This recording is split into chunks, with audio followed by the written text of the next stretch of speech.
It was a very long travel train day.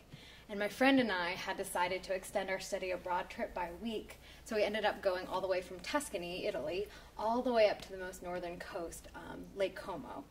And we had to get to the last ferry of the night to go all the way across the largest lake in Italy to get to the other side to our hostel. So we're going on the train, and I start seeing the tiniest little train station I've ever seen, and it was ours. So we get up, but right in front of us are these 5 American tourists that look fresh off the plane. And, so the train starts slowing, and it starts to pause for a minute. Hello, excuse me, go, please open up the train. We need to get off at this stop. Oh no, now the train is starting to go again. And apparently, the people did not know that the train doors don't open up automatically. They were just expecting it to open when instead you have to open it yourself. So we were caught on the train and we had no idea what to do. It was like 10 o'clock at night. So we go off at the next stop and everybody's frantic. We call the hostel and we luckily were greeted by a wonderful British accent. And we told them what was going on, and they gave us very explicit instructions to get back on the last train of the night, the last train, and go a couple stations down. So of course, when we hang up the phone, the last train of the night is coming into station.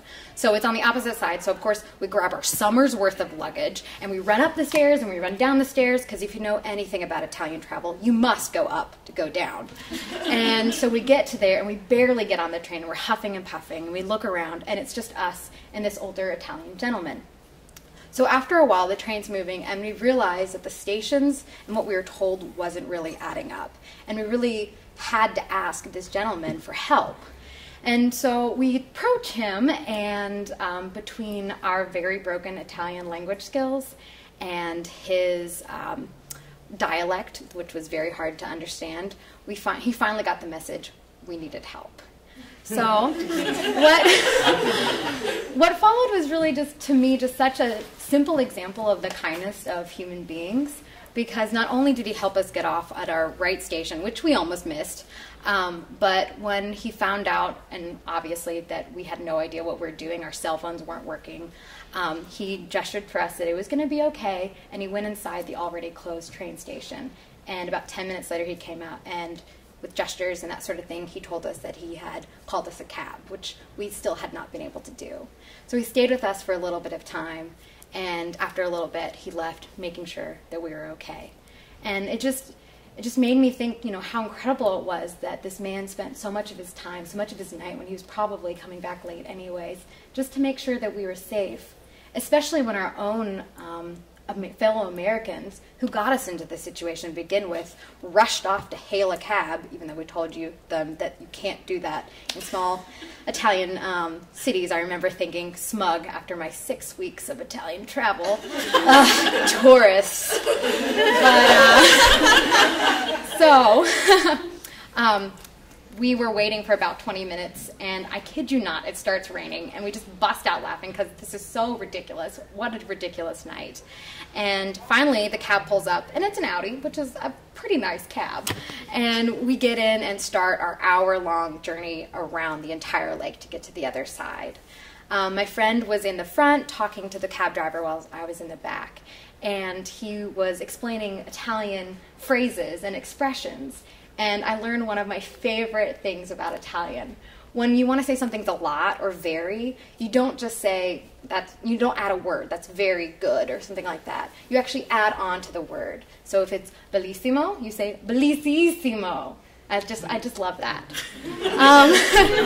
So at the time, we'd finally gotten a hold of our hostel, and they were fantastic, and they kept calling us to make sure we were okay. They talked on the phone with the driver to make sure he understood what was going on and that he was charging us a fair rate. He was a really nice guy, though. And so I really realized that it took 3 countries to get us home safe that evening.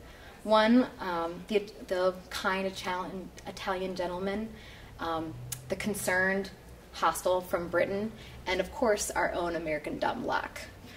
And traveling around that night was really probably one of the most beautiful sceneries I've ever seen.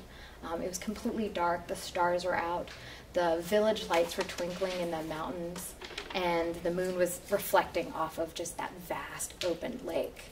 And it really just made me think about all the people that I had met throughout my time there, and how our lives, just for a couple of minutes, were so intertwined, and sometimes in very, very important ways.